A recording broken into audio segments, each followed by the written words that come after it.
श्री सच्चिदानंद सद्गुरु साईनाथ महाराज की जय। सद्गुरु भरद्वाज महाराज की जय। गुरुदेव दत्त। సద్గురు శ్రీ సాయినాథ్ యొక్క సాన్నిధ్యంలో ఆచార్య భరద్వాజ మాస్టర్ యొక్క ఆశీస్సులతో ఈరోజు శ్రీ సాయినాథ ప్రబోధామృత గ్రంథంలోని అంశాలని వివరించడానికి ప్రయత్నం చేస్తున్నాం. ఈ ప్రబోధామృతంలో ముఖ్యాంశం బాబా చెప్పిన సూక్తుల ద్వారా, ఆ సూక్తుల్లోని అంతరార్థం ద్వారా మనం ఏమి గ్రహిస్తున్నాం, ఆ గ్రహించిన దాన్ని మన జీవితానికి ఏ విధంగా అన్వయించుకుంటున్నాం అని ఆలోచింపజేసేదే ఈ గ్రంథం యొక్క ప్రాశస్త్యత. మాస్టర్ గారు ఏదైనా సరే గుడ్డిగా ఫాలో కాకుండా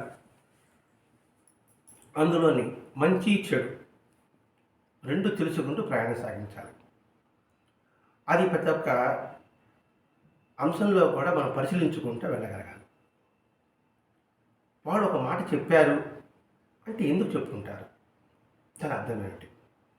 పెద్దలు ఒక మాట చెప్తారు, అది మనకి వ్యతిరేకంగా అనిపించవచ్చు కాక, అలా ఎందుకు చెప్తారు? మన మీద వాడికి క్రోధం ఉందా, ద్వేషం ఉంటుందా? మనం మంచిగా చెప్పుకుంటారు కదా అని ఒక కోణం.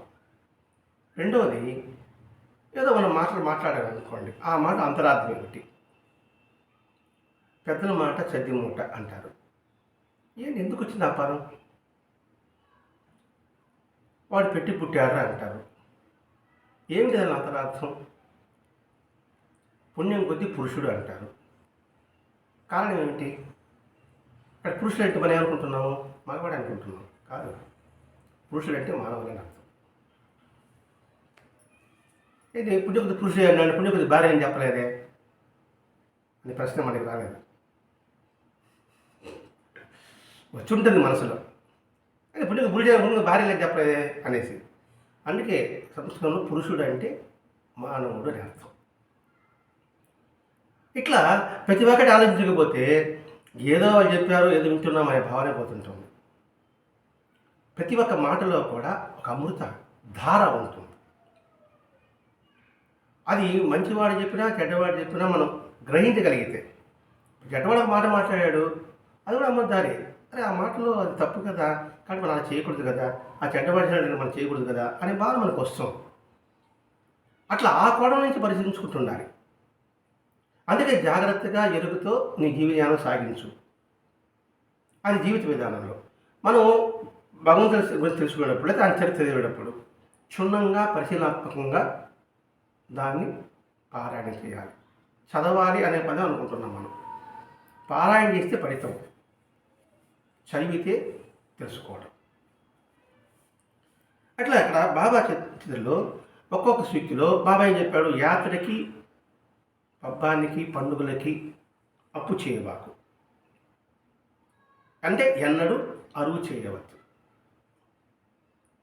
అంటే ఏంటి? మెహర్బా కోసంగా, 10 మందిలో గొప్ప కోసంగా మనకి సహజంగా మనం చేస్తూనే ఉంటాం. దానివల్ల ఎటువంటి అరిష్టాలు వస్తాయి. నేను భగవంతుడి కోసంగా చేస్తున్నాను కదా అని అప్పు చేసి భగవంతుడి కోసం కూడా కదా ఖర్చు పెట్టేవాడు ఉన్నాం. 10 మందిలో గుర్తింపు రావాలని 50 రూపాయలు మాల కాకుండా 5 రూపాయలు మాల వేసే దేవాలు తీసుకుపోయేవాడు కూడా ఉన్నాం. ఆ ఉద్దేశం ఏంటి? నేను భగవంతుడి కోసం ఖర్చు పెడుతున్నాను కదా, ఆ పైన తెచ్చాలి. తెలుసా, ఆయన నీకోసం నేను ఖర్చు పెట్టాను అనే భావన మనకి వస్తుంది. మరి అది సేవ ఎలా అవుతుంది? ఇట్లా అనేక కూడా మనం ఆలోచించుకోవాలి. ఆలోచించకపోతే నష్టం మనకే. కాలం ఎప్పుడు నిలవదు, అది కరిగిపోతూనే ఉంటుంది. ఐస్ క్రీమ్ లాగా ఆస్వాదించుకొని చేతులు పట్టుకుని కూర్చున్నాం అనుకోండి, తినకుండా ఐస్ క్రీమ్ కరిగిపోతుంది. ఐస్ క్రీమ్ చేతిలోకి వచ్చింది, ఐస్ క్రీమ్ జీవితం. అలా చేతిలో పెట్టుకుని దాన్ని చూస్తూ ఉన్నాం అనుకోండి, కాలం స్వాహ. కాబట్టి ప్రతి క్షణాన్ని ఎలా సద్వినియోగం చేసుకుంటూ, ప్రతి విషయంలో ఏ విధంగా అర్థం చేసుకుంటూ, దాన్ని లోతుగా అర్థం చేసుకోవడానికి మనం ప్రయత్నం చేయాలి. అంటే క్షణికావేశంలో అందులో ఈ భగవంతుని కార్యక్రమాలు ఒక 10 మంది ముందు ఇప్పుడు చందాకు వచ్చినప్పుడు వాళ్ళలో మన గొప్ప పలుకుబడి కావాలనే ఉద్దేశంతోనూ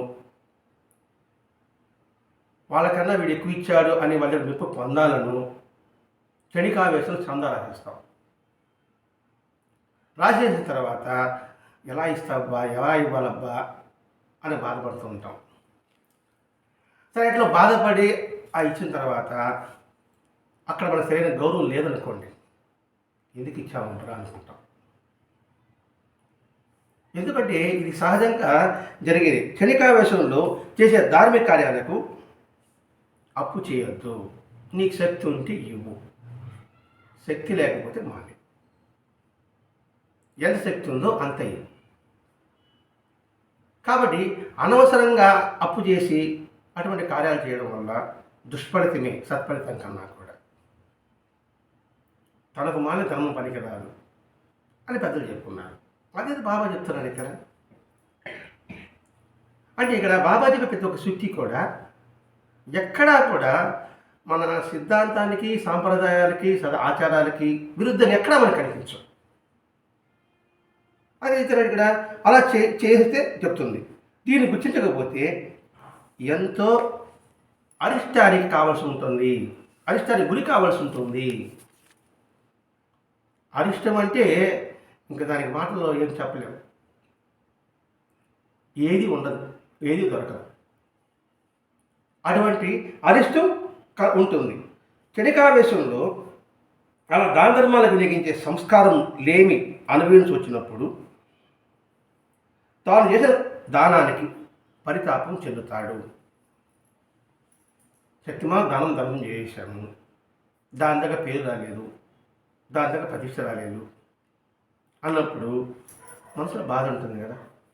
ఎందుకు అనవసరంగా తీసుకొచ్చి పెట్టాం. ఒక పండుగలు కాదు, పబ్బాలు కాదు, ఫంక్షన్ కావచ్చు, ఒక 4 రకాలతో భోజనం పెట్టడానికి, ఒక 20 రకాలతో భోజనం పెట్టడానికి పెట్టాము.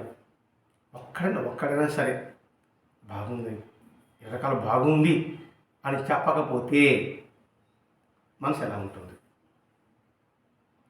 నేను ఇంత ఖర్చు పెట్టి చేశాను, ఒక్కడైనా చెప్పలేదే అని మనసు బాధపడదా? అందులో మనసు ఆప్తులైతే అసలు చెప్పలేదే అని వాడి మీద ద్వేషం పెంచుకోమా? అది అరిష్టం అంటే. తద్వారా అంతవరకు చేసిన దాన పుణ్య ఫలం కూడా నశించిపోతుంది. మనం దానం చేస్తున్నాం, ఇస్తున్నాం, దేనికోసం చేస్తున్నాము? పుణ్యం కోసం చేసుకుంటున్నాము. మరి పుణ్యం వస్తుంది అనుకున్నప్పుడు ఈ భావం వల్ల అయ్యో ఎవరు నాకు ఇవ్వలేదండి అంటే ఏంటి? నువ్వు ఆశిస్తున్నావు. నువ్వు చేసిన పనికి ప్రతిఫలం ఆశిస్తున్నావు. ఇక్కడ దాని విషయమే కాదు, నువ్వు చేసిన పనికి నువ్వు ప్రతిఫలం ఆశిస్తున్నావు. ఆ ప్రతిఫలం రాకపోతే నువ్వు బాధపడుతున్నావు. మనం చేసిన దానికి పుణ్యం ఎలా వస్తుంది? ఇంకా పుణ్యం రావడానికి అవకాశం ఉండదు. ఇలా చేసేవారు ఎలా ఉంటారంటే అందులో భగవంతుడి విషయం చెప్తున్నాడు మాస్టర్ గారు. బాబా సర్వం త్యాగం చేశాను కదా, ఇంత చేసినప్పటికీ కూడా నాకు ఆయన అన్నీ ప్రసాదిస్తాడని ఆశించి చేస్తాడు. ఇంతకంటే భగవంతుడు ఖర్చు పెడుతున్నాను కదా, కానీ భగవంతుడు నాకు ఇవ్వకుండా పోతాడా? ఇక్కడ అప్పు చేసి చెప్తున్నాడండి. శక్తికి మించి చేస్తే నా శక్తి ఇవ్వనంటే ఏదో ఒక పంచపాత్ర కూడా నా శక్తి. అలా కాదు, బంగారు పాత్ర అప్పు చేసి ఆయన సమర్పించిన తర్వాత నేను ఒక బంగారు పాత్ర ఇచ్చాను కాబట్టి ఆయన 10 బంగారాలు వచ్చాడు చేస్తాడు కదా అని ఆశించడం ఎంతవరకు సబబు? ఆయన ఒకటి 10 ఇస్తాను చెప్పుకున్నాడు కదా, ఇదో సూత్రం అన్నమాట. ఒకటి 10 ఇస్తాను చెప్పాడు కదా, బాబానే చెప్పాడు కదా. కాబట్టి ఒక పంచపాత్ర బంగారు పాత్ర ఇచ్చిన, ఒక 10 గ్రాములు ఇచ్చిన, నాకు 100 గ్రాములు ఆయన ఇవ్వాలి. ఆయన ఇచ్చినప్పుడు అది పుణ్యఫలం అవుతుందంటారా? నువ్వు దేని ఆశించి చేసావు? స్వార్థంతో ఇచ్చావు. తద్వారా నీకు పాపం సంక్రమిస్తుంది కానీ పుణ్యం మాత్రం రాదు, అది త్యాగం రాదు. అంటే కపటం వ్యక్తిగా ఉంటాం. ఆ త్యాగం ఎటువంటిదంటే కపటం లాంటిది.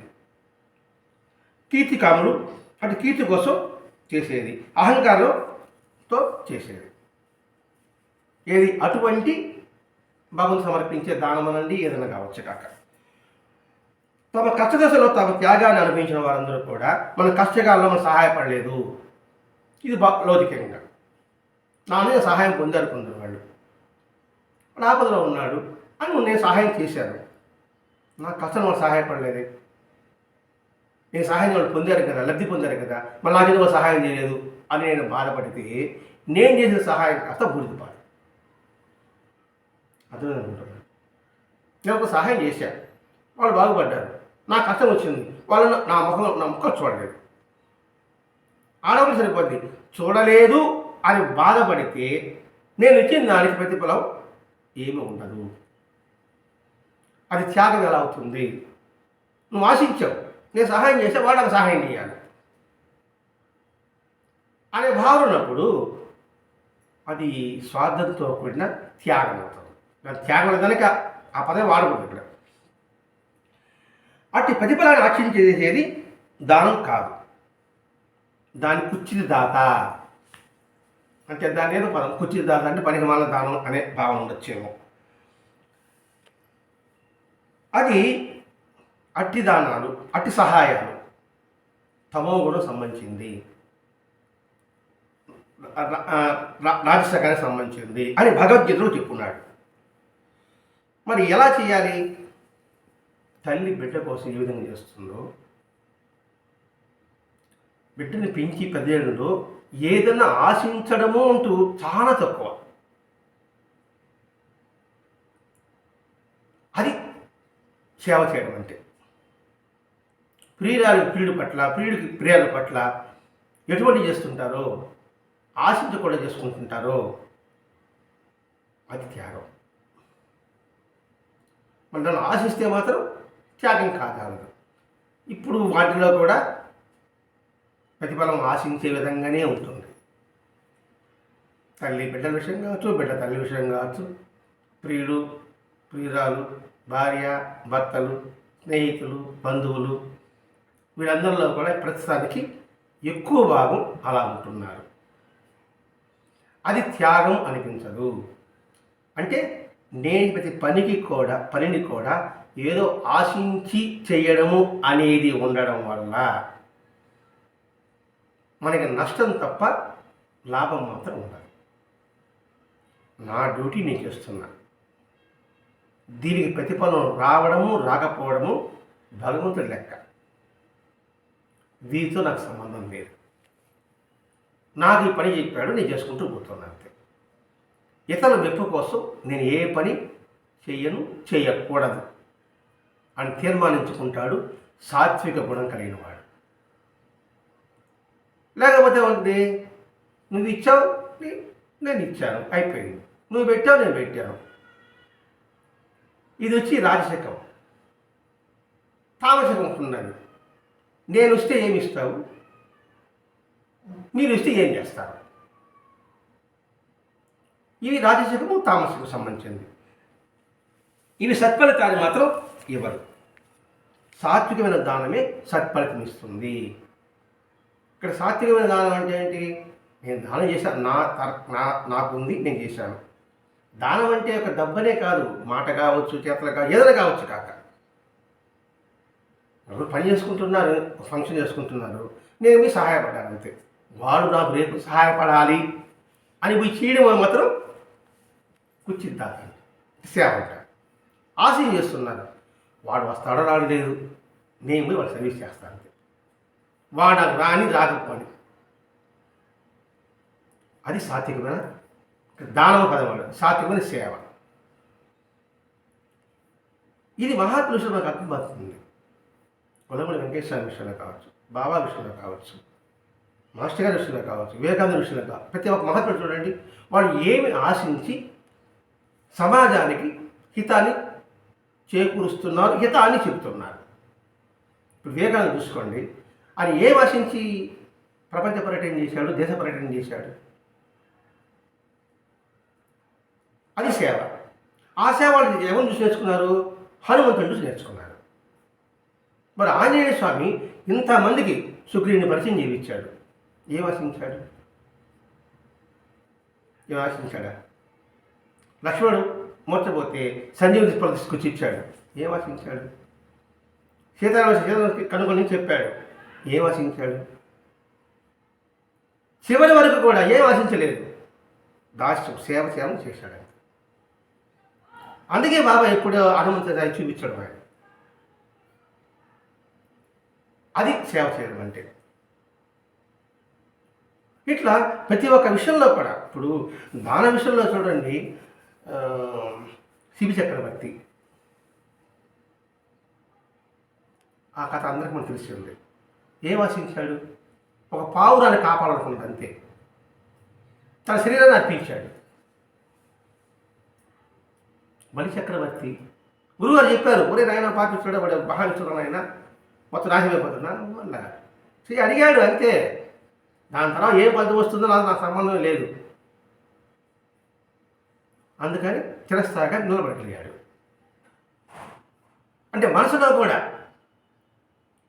తేడా వచ్చినా కూడా పాపం తప్ప తెలుసుకుంటాడు అంతే.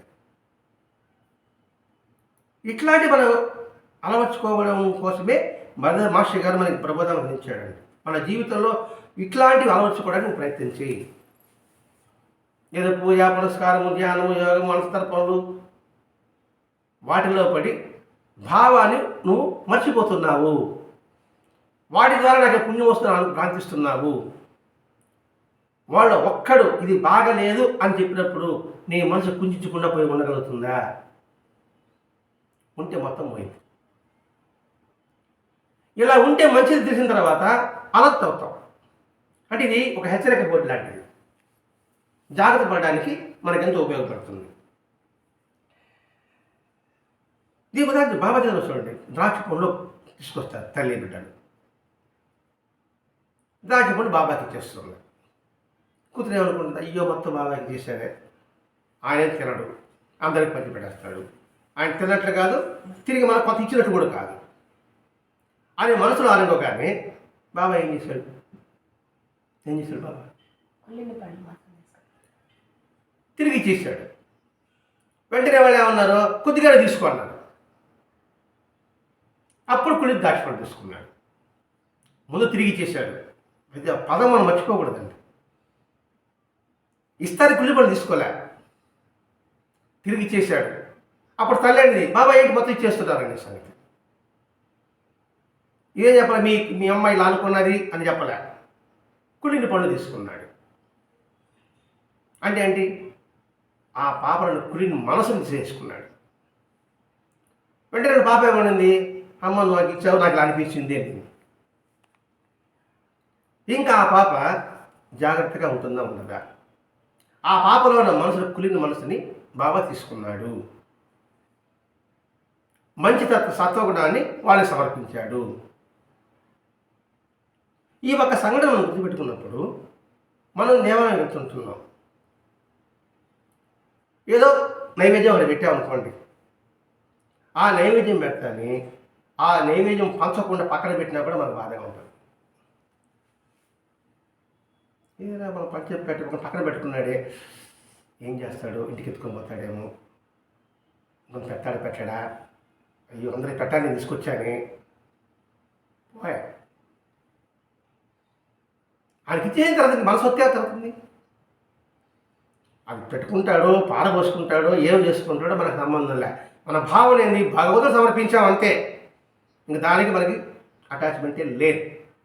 అటాచ్మెంట్ ఉందంటే అది నువ్వు తీసుకెళ్ళినట్టు కూడా కాదు, అది నీది అనే భావన. ఇట్లా ప్రతి ఒక్క అంశానికి విశ్లేషించుకొస్తున్నాడు. ముందు అప్పు చేయబాక అన్నాడు, అప్పు చేసి ఇవన్నీ చేస్తున్నాను అన్నాడు. అప్పు చేసి ఇవన్నీ చేస్తున్న సంగతి ఎక్కువ బాధ ఉంటుంది. అప్పు చేయకుండా చేస్తున్నా తక్కువ బాధ ఉంటుంది. తక్కువ బాధ ఎక్కువ బాధ వారే. ఇక్కడ అప్పు చేసి మనం పప్పు కూడా తినడం పెద్దలు చెప్తారే కదా. అంటే నైవేద్యం కూడా ఎక్కువగా తీసుకుపోవడము, మెహర్బాగా తీసుకుపోవడము, ఏదో బరువు చీరలు తీసుకోకపోతే ఏమైనా అనుకుంటారని ఏదో బూందీ తీసుకురావడం, కిలోలు పెట్టి 400 పెట్టి, ఇట్లాంటివి దాన్ని సవరణ చేస్తున్నాడు ఇక్కడ బాగా. అలా మనస్ఫూర్తిగా దేనినా భగవంతుడికి కానీ సద్గురువు కానీ కానీ సంకల్పిస్తే అది ధర్మరీత్యా అది వాళ్ళకే చెందుతుంది, మనకు సంబంధమే లేదు. నేను కొబ్బరికాయ పట్టిస్తాను అని పెద్ద కొబ్బరికాయ నాది, మీకు చిన్న కొబ్బరికాయ ఆడు కొట్టాడు పూజారి గారు, మన ఒకసారి చిన్న కొబ్బరికాయ ఇస్తాను మనకి చెప్ప. మనం ఏమంటున్నాం అసలు? మీరంతా నేను స్వామి అది కాదు నా కొబ్బరికాయ, ఆ కొబ్బరికాయ నాది అంటున్నాను. ఆయన ప్లేట్ అన్నీ పెట్టుకొచ్చేసాడు. ఎవరు ఆయన తెలుసా? అన్ని కొబ్బరికాయలు కొట్టి సగం కొట్టాడు, సగం ప్లేట్ తీసుకొచ్చాడు, నన్ను పువ్వు పెట్టాడు, అడ్డు పెట్టాడు, ఇస్తున్నాడు. ఆ ప్లేట్ ఇస్తేనే స్వామి ఇది కాదు నాది, అది నేను అన్న. ఇప్పుడు బాబు సమర్థన ఎట్లా అవుతుంది? అది ఇట్లాంటి చిన్నవే మనం తెలుసుకోలేకపోతున్నామే. పెద్ద ఆధ్యాత్మిక పరుణ్ణి లేదా భక్తుడిని అని బ్రాండ్ మాత్రం వేసుకోవడం ఎంతవరకు అని ఆలోచింపజేస్తున్నాడండి ఇక్కడ మాస్టర్ గారు. ఇక్కడ దాన్ని తిరిగి స్వీకరించడం, తిరిగి సమయం దాచుకోవడం, సద్గురు యొక్క వస్తువుని అధర్మంగా సొంతం చేసుకోవడమే. ముందు ఇస్తాను అనుకోవడం, మళ్ళీ ఏర్పట్టడం. అప్పుడేముంది? ఆయన ఇస్తామంటేనే ఆయన సొత్తు అయిపోయింది. దాన్ని తీర్చకపోయినామంటే మన పాపం ఉన్నా కదా. నేను 101 కొబ్బరికాయలు కొడతా అనేసాను. 100 కొబ్బరికాయలు కొట్టాలి బజారు పోయిన తర్వాత కొబ్బరికాయ 30 రూపాయలు చెప్పేటప్పటికి 15,000 రూపాయలు కొబ్బరికాయలు అడుగుతున్నాను. ఎవరు అడిగారు 100 కొబ్బరికాయ కొట్టమని? ఆ ఇవ్వబడికి కొంచెం మన బుద్ధి మారిందా లేదా? కొబ్బరికాయలు అడిగావు, వాడు 30 రూపాయల లెక్కన 100 కాయలు ఇచ్చాడు, 3,000 రూపాయలు అన్నాడు. ఇది కాదు ఇంతలో వద్దండి అంటున్నాను. అంటే ఇక్కడ భావంతుడు ఎలా ఉంటుందో అర్థమంది లేదు. అది దానం ఎలా అవుతుంది? మనకి నైవేద్యం ఇచ్చినట్టు ఎలా అవుతుంది? తిరిగి మన వెనక్కి లాక్కున్నట్టుగా ఉంటుంది. ఇచ్చినట్టు చూపించి మనం లాక్కున్నట్టు ఉంటుంది. అది దోషంతో నిండి ఉంటుంది. ఇచ్చిన వస్తువును తిరిగి తీసుకునేవాడు అంటే వస్తువు విలువ ఇచ్చాడు, భగవంతుడికి విలువ తక్కువ ఇచ్చాడు. అంటే భగవంతుడి పిలిచే తీసుకొచ్చాము, పెద్దవాళ్ళు తీసుకొచ్చాము మన ఇంటికి. తీసుకొచ్చిన తర్వాత విలువైంది పెట్టకుండా విలువ కానిది అని సమర్పించడం. అంటే విలువైన వస్తువు ముందు వచ్చిన వాడు తక్కువ అనే భావన. అలాంటప్పుడు వాడిని పిలవడం ఎందుకు? ఈ భావం మన మనసులో ఉంచుకోవడం ఎందుకు? అంటే ప్రతి ఒక్కటి ఇక్కడ భావశుద్ధి చేస్తూ వస్తున్నాడండి. నువ్వు ఎలా ఇవ్వాలి, ఎలా చేసుకోవాలి అని చెప్తున్నాడు. దీనికి ఉదాహరణ చనబసప వీరభద్రప్ప. ఆ ముసలావిడే 200 రూపాయలు, దానికి పనికి మని జ్ఞానం ఇచ్చాడు, ఏదో భగవంతుడికి ఇచ్చినట్టుగా.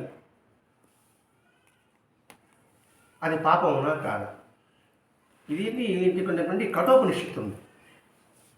కఠోపనిషత్తు పేరు ఉంటారు నచికేతుడు వాళ్ళ నాన్నగారు దానం చేస్తున్నట్టుగా ఒట్టిపోయిన గోవును దానం చేస్తాడు. అది పనికిరాని గోవులు అంటే దానం చేశాడు గొప్పగా. పనికిరాని భూమి, పనికిరాని గోవులు దానం చేస్తాడు. అప్పుడు కొడుకు పోయి అడుగుతాడు, ఏంటి నా ఇలా దానం చేసి చేస్తున్నావు అని. సరే పట్టించుకోడు. సరే నన్ను ఎప్పుడు దానం చేస్తాడు, ఎముడు దానం చేస్తాడు అన్నాడు. సరే ఎముడు అడిగిపోయినాడు. అప్పుడు అక్కడ వచ్చింది. అంటే పనికి మాలి చేయడం కూడా, దానం చేయడం కూడా తప్పు. అతను ఎముడు దగ్గరికి వెళ్తాడు, ఒక 3 రోజులు ఉంటాడు. 3వ రోజు తర్వాత ఎముడు వస్తాడు, నీకేం కోరాలంటాడు. అప్పుడు మొట్టమొదటి కోరేది ఏమిటో, మా ఆయన తప్పు చేశాడు స్వామి, ముందు ఆయన పాపాలు దొరికించంటాడు. అతను అందరూ బాగాలనుకుంటాడు. ఇంకోటి ఏమంటాడంటే నాకు ముక్తిక మార్గం చెప్పు అంటాడు. అది సామాన్యంగా అది కానీ తిరిగి కోరుకుంటాడు. అది తప్ప ఇంకేమవుతుంది అంటాడు. ఎవరు? ఆ చిన్నపిల్లవాడు. అంటే ఎందుకు కఠోపనిషత్తు ఎందుకంటే వివేకానందుడు ప్రత్యేకంగా చెప్తాడు ఆ కఠోపనిషత్తు భావాన్ని తెలుసుకోమని. అది చనబస వీరభద్ర. పనికి మళ్ళా క్షేత్రాన్ని దానం చేశాడు. మనం అంటాం చెంగాళంలో చీర కావచ్చు, పూరేరంలో రైలు కావచ్చు కాక, అది ఎత్తుకొని ఇస్తే దానికి ఎవరికి ఉపయోగం ఉంటుందా? 10 రూపాయల జాకెట్ అక్కడ పెడితే నేను ఉపయోగం ఉంటుందా? ఏదో నేను ఇచ్చాము అని కాకుండా, చీర అంటే 100 రూపాయలు చీర అంతే చూడమండి, చెంగాళం చీర చూడమండి అంటున్నాం. పోనీ ఆ చీర దానం ఇచ్చామనుకోండి, అది ఎవరికైనా ఇస్తే కట్టుకోవడానికి ఉపయోగకరం ఉంటుందా? మనం కట్టుకుంటామా? ఇట్లా ఆలోచించుకోవాలి. భగవత్పరంగా కూడా మనం వంచింపబడుతున్నాం. ఆయన వంచిస్తున్నాం, మనం వంచింపబడుతున్నాం అనే విషయం గుర్తించు. అందుకే నీకు శక్తికి మించి నువ్వు మొక్కుకోవద్దు. నీకు శక్తి లేదు, మొక్కబాక. ఎవరు మొక్కోకున్నాడు? ఆయన మొక్కున్నాడని చెప్పాడు ఏమన్నా? నువ్వు మొక్కితే నేను తీరుస్తానని చెప్పాడా భగవంతుడు ఏమన్నా? నాకు ఇస్తే నేను చేస్తానని చెప్పుంటే ఆయన చెప్పావు కాబట్టి నువ్వు కోపం చేసుకుంటాను, నీకు ఇంత పెడతానన్నానయ్యా అని అనొచ్చు. శక్తి మించి దాని ఎవరు చేయమన్నాడు ఇక్కడ? కాబట్టి ఆ సూత్రం నువ్వు బాబాని సేవిస్తూ నువ్వు మర్చిపోతే నష్టం ఎవరికి? ఒకరు పూజిస్తున్నావు, ఒకరు ఆరాధిస్తున్నావు. ఆరాధించినప్పుడు వాళ్ళ మాటకి విలువకపోతే ఆయన ఆరాధించడం వాళ్ళ ఉపయోగం ఏంటి? మనిషిని గౌరవిస్తున్నావు, మాటని గౌరవించడం లేదు. ఎట్లుంటుంది ఆయనకి? ఆయన మనిషిని తీసుకుంటాడంట. వీడు పైకి అంత పూట కన్నా పైకి సలాం కొడుతూ ఉంటాడు వీడు, కానీ నా మాట వద్ద గౌరవం ఇవ్వడు.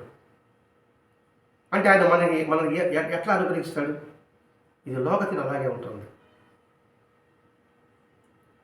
పైకి వాడు మోసం చేస్తున్నాడు అనుకుంటుంటాడు, కానీ వీడు మోసపోతున్నాడు సంగతి మనం మర్చిపో. నేను అనుకుంటే మోసం చేస్తున్నాను వాళ్ళ అనే సంగతి, నేనే మోసపోతున్నా అనే విషయం గుర్తించలేకపోతున్నాం. బాబాయ్ చెప్పి నేను ఎవరిని ₹1 తీసుకుంటే దానికి 100 రెట్లు ఇస్తానని చెప్పాడు కదా.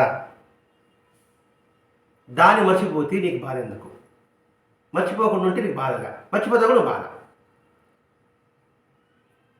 ఏది అవి ఎంత ఇచ్చేసానే, బాబాయ్ భగవంతుని ఇంత ఖర్చు పెట్టేశానే, నాకేమి ఇవ్వలేదే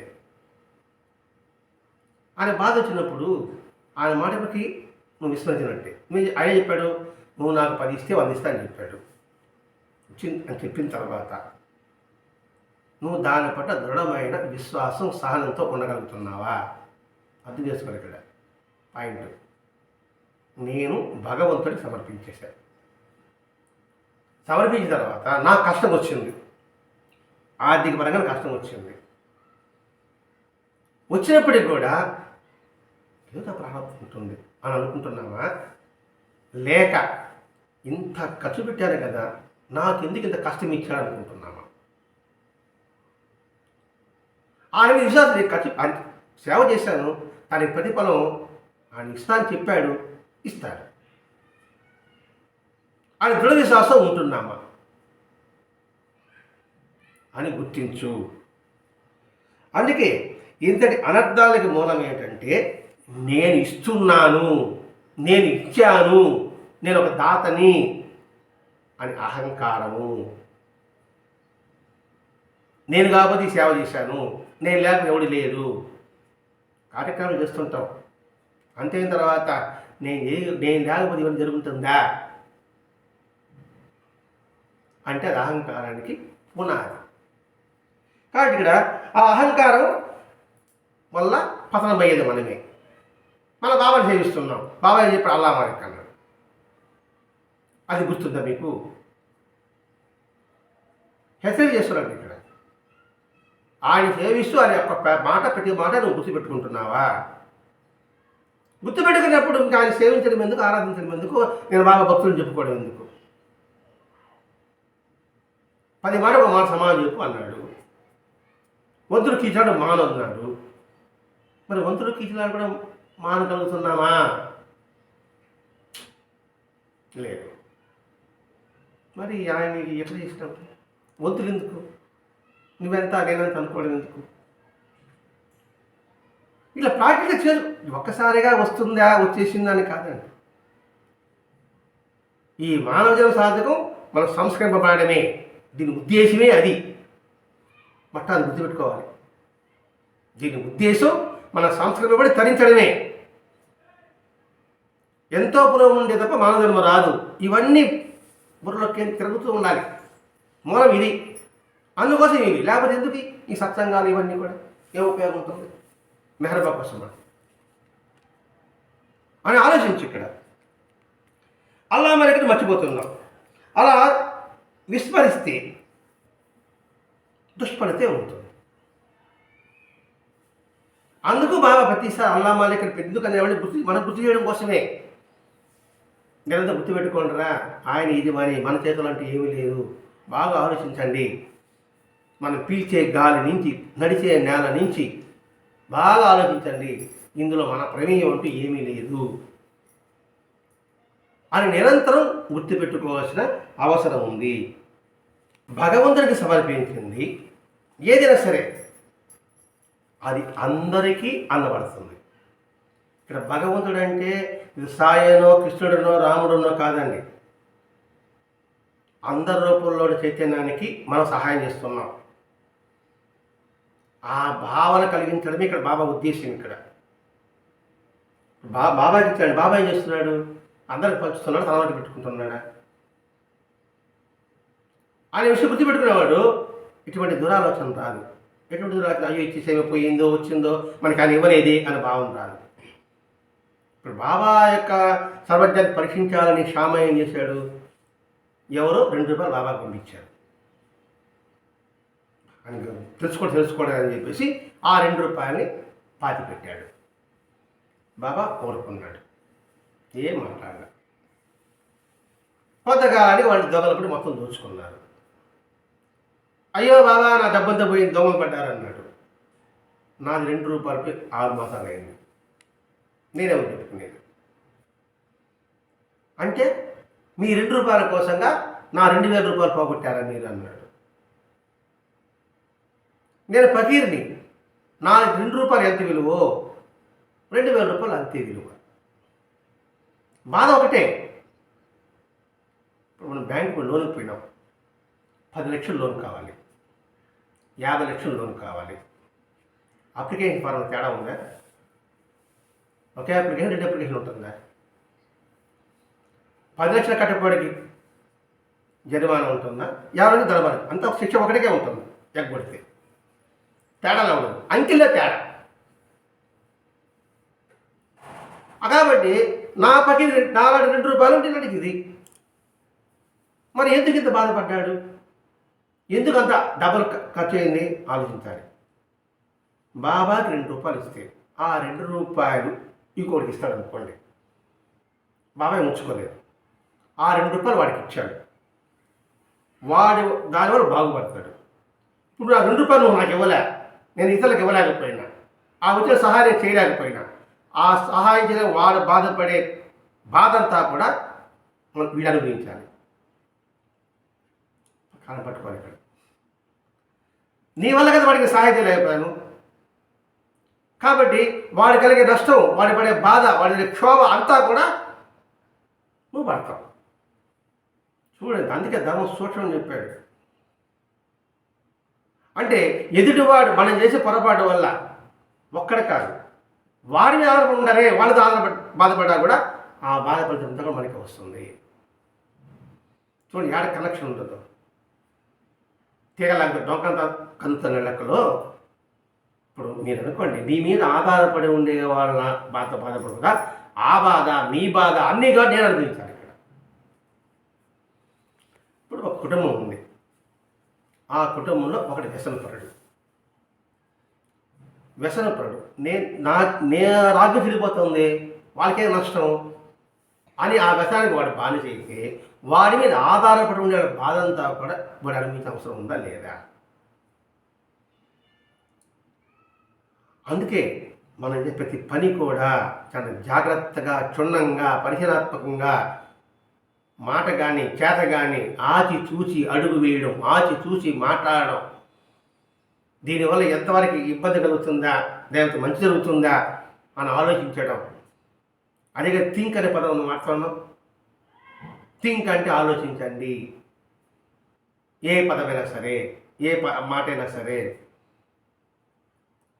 THINK, T ఫర్ ట్రూత్. మనం మాట్లాడేది నిజం ఉందా? హార్ట్ఫుల్గా ఉందా, ఇన్స్పైర్గా ఉందా, నెసరీ అవసరం ఉందా, గైతో చెప్పు. అందుకే ఏం మాట్లాడినా ఫిల్టర్ చేయమంటాడు. ఒకరి గురించి నేను చెప్పాలని దగ్గరికి వస్తానే మీరు నన్ను చూసి ఎవరు అడిగారు అంటే నేను చూడలేదన్నాను.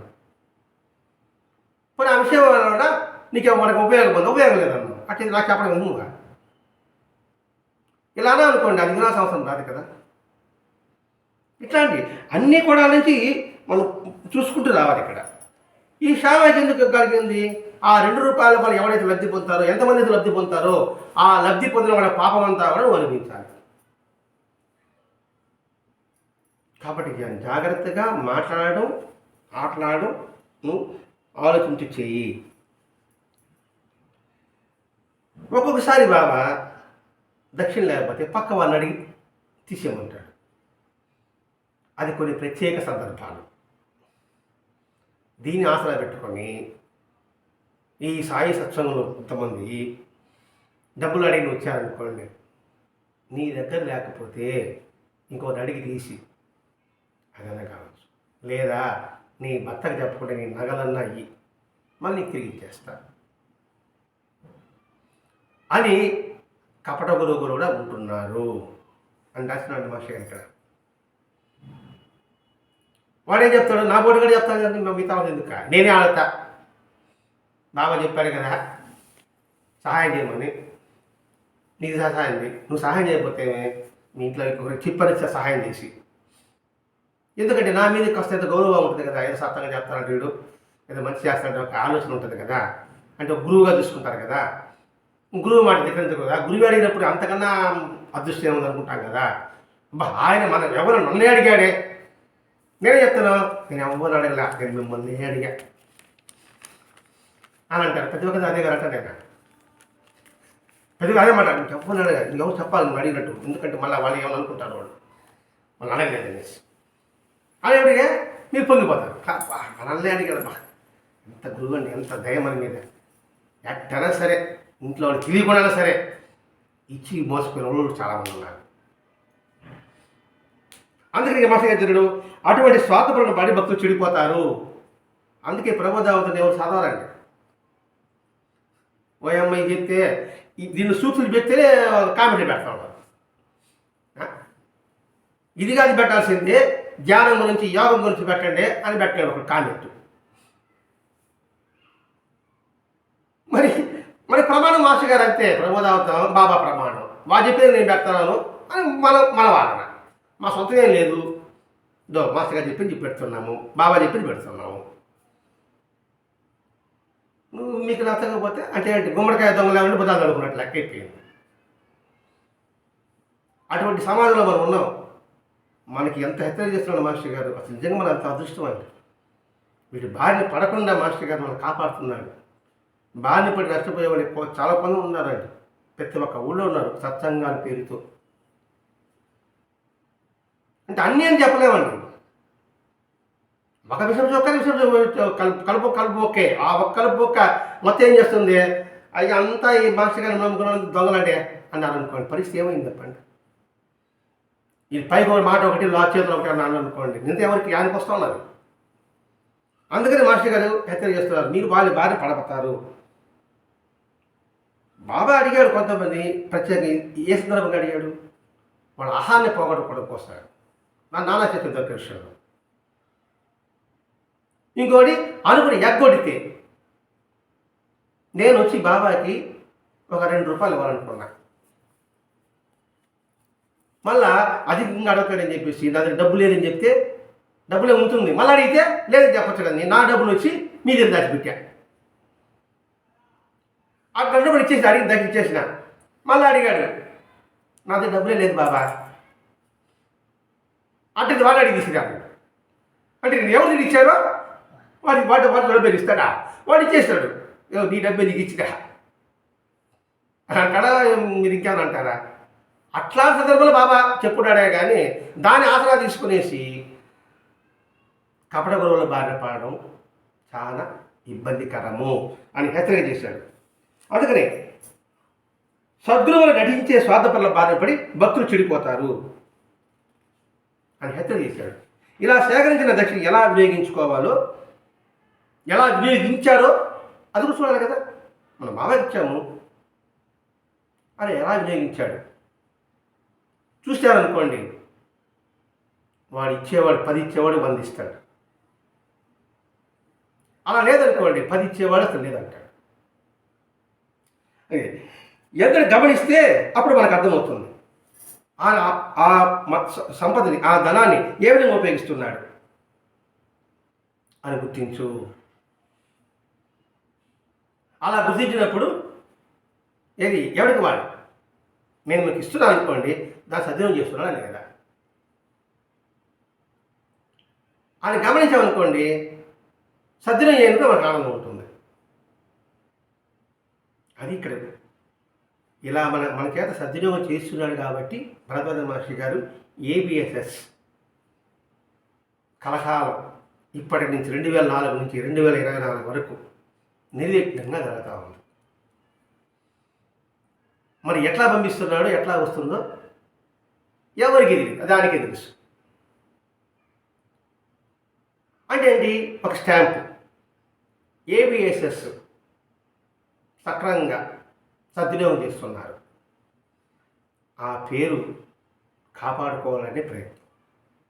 అందుకే అందరికీ విన్నపం, జాగ్రత్తగా మెలగాలి, చిన్న డాట్ కూడా లేకుండా చూసుకోవడానికి. ఇదే కష్టం.